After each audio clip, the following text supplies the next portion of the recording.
Hey, fight fans, welcome back to Carl Prusa MMA. Today, we got a fun one for you. I got a top prospect. He's making his return to the Tuff-N-Uff cage. Got a huge fight going down April 25th. He is the one and only. He is the Starboy. He is Mr. Ernesto Rodriguez. Ernesto, what's up, my friend? How are you? Not much, not much. Getting ready for this big fight that I have coming up April 25th at the Palms, main event, fighting for the title. It's a big, big opportunity for my career, and I can't wait to put it on a show. No, absolutely, man. Last time you were out was Tuff-N-Uff in October. You got to fight with one of your teammates, Matus Camilo, on the same card as him. About 4, 5, 6 months now. When you got pitched this, it'll be a main event, title fight, really exciting opportunity. Was this something you said yes to right away? Yes, that's actually what happened. I said yes right away. Didn't even think it twice. They sent me opponent. They sent me the opportunity. I say like 2 seconds after I was saying yes to my manager Lance. I'm like, I won't even think it twice. Let's do it. I'm ready. This is a big opportunity. If I win in a big fashion way this on this fight, it will get me the ticket to the biggest league, UFC. That's what I'm ready for. Yeah, absolutely. I mean, there's no doubt you're one of the top prospects out there, and I think one of the and it's for good reason. You're a very well-rounded mixed martial artist. You know, obviously your striking is beautiful. You have the jiu-jitsu, you have the wrestling, you have the takedowns. You're a very difficult guy to fight. At what point in the career did you really start thinking, hey, if I want to fight in the UFC, if I want to do these big shows, I got to be as well-rounded as possible? 100%, yes. Before I used to have just the wrestling, no striking at all, no jiu-jitsu. And then that got me so far until a certain point. When you start fighting like good level guys, you gotta be well-rounded. And that's what I've been focused on the last 3, 4 years, just my striking, my jiu-jitsu. Those are the martial arts that I didn't have before. So I needed it to add to my skill set. And that's what I've been focused on lately. Just pure striking, pure Muay Thai, just doing striking sparring the whole time without using my takedown. So that gave me that room for me to improve on those fields that I didn't have before. You know, you train over in the fight capital of the world in Las Vegas, obviously at Extreme Couture, you know, even since an amateur, you know, fighting in Tuff-N-Uff and all those big promotions out there on the West Coast. What was the decision like to move to Vegas and pursue your MMA career there? It was a hard decision because we moved from Cuba. We flew from Cuba to Ecuador. We crossed every border until make it to the United States, right? But then once we made it to the United States. My family wanted to go to Miami, and then I was like, if I wanted to pursue this career, this fighting career, I knew I had to stay here in Vegas, which is the fight capital of the world. And then that's what I did. I stayed here by myself, struggled at the beginning, but I worked my way through. And then now I'm set up here in Vegas, renting a house, living with my family. And then it was tough at the beginning, but I made it. I made it. You know, Extreme Couture is probably one of the best teams in the world, if not the best team. I mean, the amount of talent there. You know, you have former champions, and Sean Strickland there, Chris Curtis there, Mansour's there. There's so many names. The name goes on and on. Then obviously you have a bunch of the prospects like Eli's there, and you know Matus Camilo's there, and so many good names. What's it like to be in that environment where you're consistently training with guys who are some of the best in the world? Oh, it's very helpful. And then you can notice it like then every day, like those guys always like trying to push us that we coming up, like to train harder. And they sometimes they see things that we're doing wrong and they're like, oh, you gotta fix this, you gotta fix that. And then it's always good to catch a little bit of their mindset because that's what got them over there at the high level. So and it's very helpful having those guys around, like Chris Curtis, Dan Ige, Sean Strickland, and then a lot of them always like come and go too, like but they already like Michel Pereira coming, he comes to Extreme all the time too. And it's great. It's great to have them. It's great to have them around on the training room, like pushing each other. It's very helpful. You know, it's kind of crazy. When I first started watching mixed martial arts back in like 2005, it wasn't as popular as what it is now. Now it's like it's huge. The money's so much better. So many more people are watching it. And one thing you're seeing is it's very much entertainment and personality driven now. You're seeing guys who they're talking, they're being people they're not because they know they're going to get a title shot. They might get to the UFC quicker. They might get bigger fights. How do you feel like entertainment and personality has affected mixed martial arts? I feel like it has is very effective. It's very effective for the fan. Fans love the guy that tag, the guy that sells the fights, this and that. But on the other hand, I feel like you gotta be a little bit yourself too. You can't just fake being somebody that you not really. You know what I'm saying? So I feel like that's key in my career. Like, it might take me longer to get there. It might take me. I gotta work harder than other guys to get there.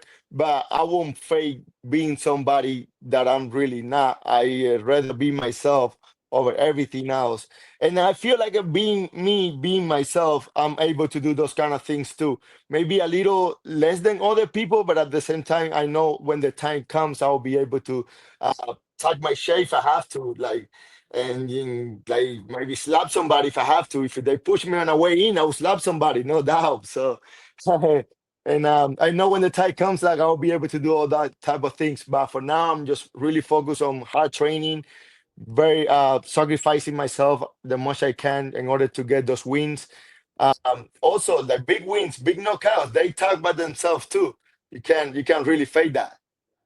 Oh, absolutely. I think a big byproduct of this whole entertainment era is what's called the casual fan. So these are the people, they're usually drunk. They like to go to B-dubs and watch the fight. They Yeah. like to yell, twist them in the you-know-what, and they have all these crazy takes, and they don't stop talking. Overall, what do you think of these people? I think they're great. I think they're great. That's the fun that I like. The fun that throws beers around. I love them. Yeah. Yeah, yeah. The one that scream, the one that go crazy when the camera is on. I love them. Love those cars of fun. Those are the real ones for sure. For me, when I look at you, you're a guy that really appeals to the casual fan. You're an exciting fighter, man. There's not a boring fight. When Ernesto Rodriguez is fighting, man, you need to watch it. Obviously, going out there, knocking out guys, exciting on the ground, picking up quick finishes. Do you take a lot of pride in your fighting style?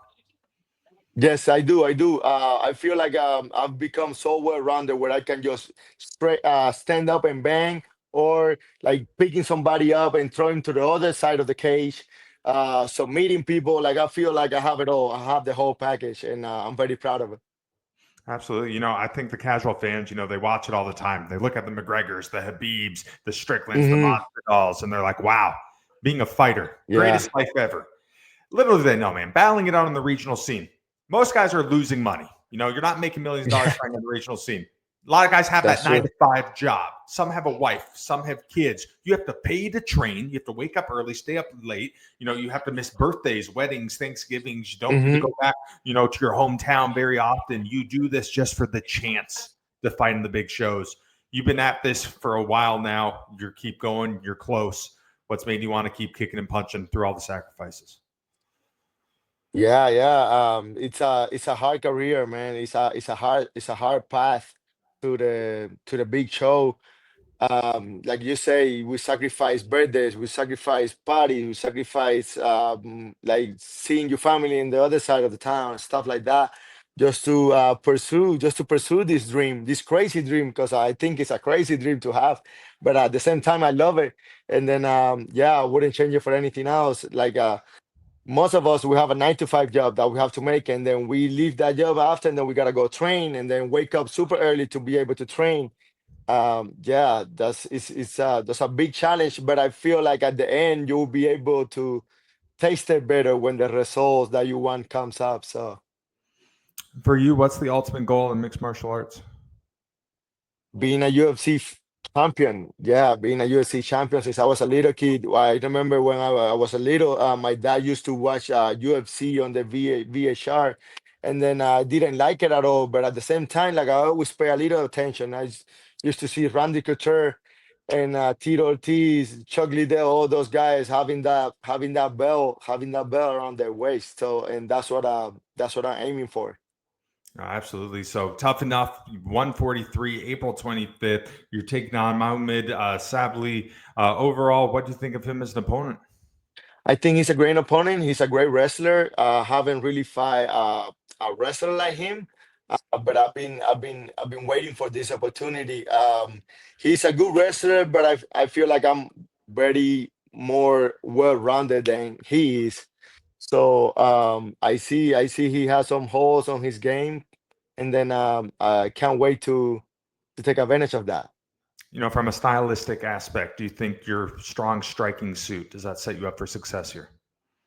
Yes, definitely, definitely. My striking level is way better than he is, and I would say our wrestling level are kind of similar. He's a Greco-Roman wrestler. I'm a freestyle wrestler, so he hasn't fought like a wrestler like I am. So I see an advantage on my striking over him.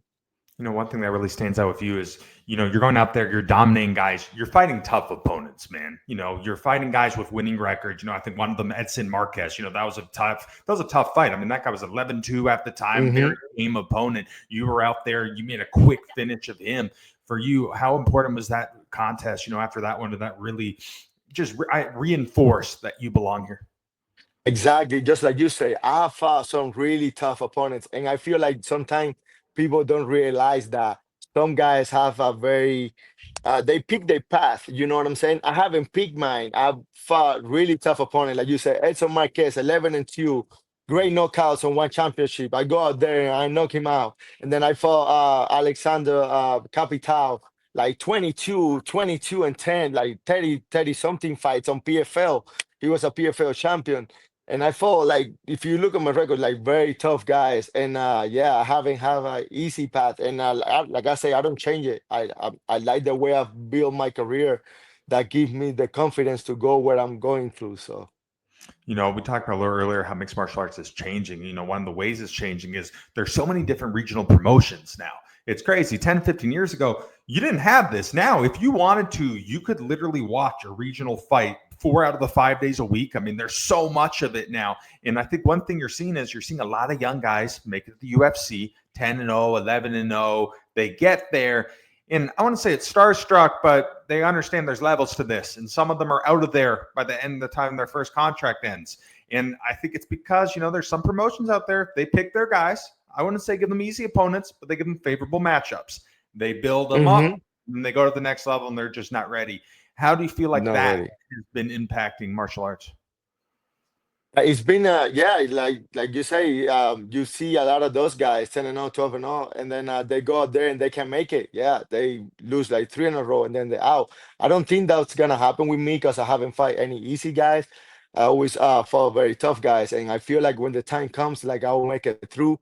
I'll make it all the way through to the bell, and then yeah, I'm ready for it. So I don't want to talk too much after this fight because we still got a very game opponent in front of us.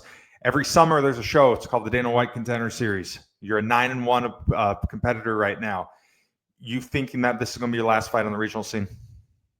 I think so. I think they'll be the last one. I've been chasing that fight on the Dana White Contender Series for the last two seasons. I really thought I was gonna make it last season. I wait the whole season. The call never came. I have a good feeling that this summer is gonna come, and then gotta get it done. You're signed to Iridium, great management group. And when you look at their roster, the amount of guys, top regional prospects that they have is absolutely insane. There's a handful of guys that are probably going to be on the contender series this year who were on the contender series last year. Is it pretty cool to be a part of the team like that where you have a bunch of guys, in similar stages of your career? Yes, yes, it's very cool to be a part of the Iridium's family. They always very taking care of my career pretty well, sponsors and opportunities. They have a lot of guys. They have a lot of guys on their roster. Like I was training the other day with Brian Battle. He's part of the Iridium family too. I was training with Temba Gorimba. I was training with all those guys. Those are my weight class. They're in the same Iridium family. They're in the UFC. I always train with Chidi Enjo Kawani as well. He's a part of the Iridium family too. So yeah, it's they have a lot of guys, but I feel like they have found a path for them to be where they are, and I feel like they're gonna find a path for me as well to be in the UFC. One thing that I'm really starting to see, the more I do the journalism stuff here, is that mixed martial arts, it's a love, it's a pastime for people, but it's very much a business. And, I see it from a fighter's perspective, who you're fighting on the regional scene. That's a business decision because that dictates maybe who you're on the show with, who you're doing interviews with, who are your sponsors, who are you posting on social media. Is the business side, is this something you're considering with this as well? Yeah, yeah, yeah, definitely from the business, from the sport by itself, from everything. It's great. It's great. It's great to be on the team. Absolutely. So there's some big Yeah. fights coming up. Obviously, you fight, you train, but you also are a fan of the sport. So what I want to do is I want to get you some predictions on some of the big UFC fights that are coming up. So big one in a couple of weeks: Michael Chandler and Paddy Pimblett. Who do we got here? Okay. Um, I would say Michael Chandler. I would go with Michael Chandler on this one. I feel he's very explosive. I don't think Paddy Pimblett hasn't fight like anybody like Michael Chandler yet, who is very explosive, very strong, and very well rounded. Diego Lopez or Alex Volkanovski? Oh man, I hate to go against Volkanovski, but I will go with my boy Diego Lopez. Yeah, we have trained together before. We always have a good tag, and not too long ago, I congrats him on that fight, and then I told him, "Hey, you gotta take Volk, you gotta take all Volk. So let's do it." And he was like, "Yeah, I will do it, I will do it." So he felt very confident. So I will go with Diego Lopez. Bilal Muhammad or Jack Della Maddalena? Oh man, I hate them both. I really hate them both. I was supposed to fight Jack de la Maddalena on a short notice, thing like a year and a half ago when the other guy Basil fought him. So I guess he picked Basil over me. So I was supposed to fight him. And then Bela, I don't feel he's the champ, but I don't feel like he's that strong champ. I don't feel like he's gonna be there for a while. So I guess I will go with Bela because he has the wrestling. So All yeah. right, last one here. Merab Devashvili or Sean O'Malley? Marab, I'll go Marab. Yeah, yeah. I'll go. Fuck, his cardio is insane. His cardio is like non-stop. I really like Marab, and he's very funny too. So yeah, I'll go Marab. Yep, yep. We just talked about some of the biggest names in the sport, and you're very close of getting on that level where you're eventually going to be competing with some of these guys. You talked about Jack Della, but when it's guys in your weight classes in the UFC right now, are you viewing these guys as opponents even right now? 100%, 100%. I'm viewing all of them as my future opponents. That's what I got my eyes on. That's what I studied them. I studied the fight. Like every time I see there is a fight of my weight class, like I break it down. Like I really pay close attention to the fight. So yeah, I definitely see them as my future opponents. We talked about, you mentioned a little bit about the short notice opportunity against Jack Della. I think something that's really cool in mixed martial arts now. I don't think there really is anything. I don't think a short notice fight is a thing anymore. To be the best in the world, you have to train almost every single day. There's no fighting and taking 2, 3 months off anymore. You're not going to be successful doing it. Do you think a big key now, if you want to be world class, do you have to train year round? Is that just something that needs to happen? 100%, yes. If you wanna be the best in the world, you gotta stay ready like 100% of the time, all year round. There is no off days. There is no breaks. There is no out of shapes. In my career, especially, like I see guys in my weight class. Sometimes I see them at the PI, and then I see them out of shape, and I'm like, why you only have one career in your whole life? What would you get that lazy and get out of shape when a short notice opportunity or can they get sometimes they get lazy because they're already in the UFC. But even me, when I get in the UFC, I wouldn't be like that. There's no way. I will always stay ready for whatever comes my way. Title shot, maybe number one contender fight. You never know what can come on your way. You know what I'm saying? And this is only one career that we have, so we gotta take advantage the most. Yeah, I'm 100% staying ready all year round. So many people watch it, but I think a lot of people understand the struggles, associated. We already talked about being a mixed martial artist. One thing I love about MMA, it shapes, it evolves, it helps people grow in life. There's so many guys who said before they started mixed martial arts, they were living down a bad road, they were going nowhere. MMA created structure and gave them the opportunity to be successful and support their family and have a wonderful career and have a wonderful lifestyle. For you, how have you grown as a person from training mixed martial arts? Oof.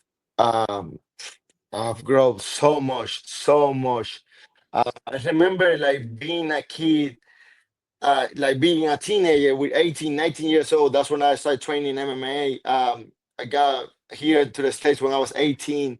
And if I see myself, if I see that like in 10 years, 9 years, I've grown so much. I'm a whole different person just because the professionalism that the sport gives you, it's incredible. and sometimes you translate that to life, and it's you get an amazing result because especially me, I'm so focused on my career that when I translate that to life, like my whole family, my friends, they see that and they see like a totally different guy than when I was before, when I had that age, like 18 and 19 years old.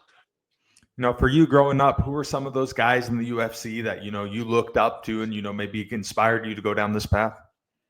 Definitely Randy Couture. Randy Couture showed me that there is no age in the sport. You can become a champion at any time as long as you don't give up. He showed me that uh, Khabib Nurmagomedov too. He showed me that the wrestling can take you a long way. So and even McGregor as well, the way he talked, he showed me that the in this sport you can do really good things if you really work hard, and then you know how to sell the fight. So yeah. Absolutely. There's so many kids, young guys, finding a lot of success in the sport. And, one thing actually, another Cuban fighter once told me, Jorge Masvidal, I asked him, I was like, why are we seeing the evolution of MMA evolve to what it is today? And he's like, well, now, kids are doing jiu-jitsu at 6 or 7 years old. By the time they're 18, they're starting pro amateur fights. By the time they're 23, they might have 5, 6 pro fights under their belt. They're getting the UFC 24, 25 at 8 and 9 and 0. Do you really feel like this is what's translating to why we're seeing all this high level talent come out now? Yes, definitely. Yeah, the sport has so much exposure now that didn't have before. Like so many platforms that the people can watch the fights, different shows. People are more into the show. It's a new sport. Like it started in 1997, 1996. So now is when it's really getting popular and people start like watching it, and they realize that it's more than fighting. It's a sport. And yeah, people love it. People love it. And then yeah, it's definitely because of that. Kids are doing jujitsu. I teach the gym that I train Muay Thai, one kids. I teach MMA. And sometimes I'm getting kids of 10, 12 years old trying to learn MMA at that age, which is crazy. But yeah, the sports evolve so fast. For you, do you get more nervous watching, your buddies fight or some of the kids that you train fight than when you actually go out there and do it? Think I get nervous on both. I get nervous on both, to be honest. Yeah, when my friends are fighting with people that I train on they're fighting, I get nervous because I really want them to win. I really want them to be successful. And then same thing when I'm fighting, like I get this anxious. I get nervous. So, but that's part of the sport. That's what makes the sport so unique and so good. For you, when it comes to fight week, at what point in the fight week do you really start feeling the fight? The whole week, but especially on fight day. Yeah. Absolutely. For you, what does it mean to call yourself a martial artist? Oh, it means a lot. It means I'm doing martial artist. Yeah, it's a big phrase to call myself, and then I love it because I feel like I'm doing something big when I call myself martial artist. Like I'm an artist. I gotta go out there and perform. I gotta go out there and make the fans money worth. So because that's what they pay for. So yeah, it's a big phrase. That's what I like. So many people watch it and I think, they don't understand. Obviously, you guys are going out there, you're fighting another guy, you're trying to get the win to advance yourself, getting the bigger shots, title shots, and all that stuff. But I feel like fighters, it's another battle. It's the battle for financial freedom. It's the battle to not have to live a 9 to 5 life. It's the battle to not fall in this whole world of complacency where society tells you, you have to do this. You can potentially be able to live a life on your own terms where you dictate it. For you, is that part of the reason why you do this? It's part of it's yeah, it's one of the reasons. Yes, definitely. It's definitely, even though there is not a lot of money when you start your career, but that's one of the ultimate goals, is to have financial freedom for me and my family. So yeah, it's definitely one of the reasons I'm doing this. Yep, to get out of that 9 to 5, to get out of that normal people, not normal people because everybody have a routine, but like to get out of that normal routine. Yep. Get it cut out a little bit. I'll edit it up. All right. Last question for you. In a perfect world, what is the outcome when you make your return to Tuff-N-Uff 143? I'm calling it right now. There is a finish, first round or second round, even knockout or submission, but there is absolutely a finish when I make my return on Tough Enough 143, April 25th. Absolutely. Ernesto, Calling it man, right now. there you go. Thank you so much for your time, man. You're one of the prospects I love to watch. I think you have a very bright future. I think we're going to see you on the big stage very, very soon. Obviously, we got business to take care of first, but really excited to watch it. Thank you so much for your Thanks, time, my friend. Carlos. Thanks for the opportunity, brother. Yeah, means a lot. Thank you. Absolutely. That's it for us tonight. I'm Carl Prusa. He is Starboy. He is Mr. Ernesto Rodriguez. You watch him Tuff-N-Uff 143, taking on Mahmoud Sabie, April 25th. Take it easy. Let's go. Showtime.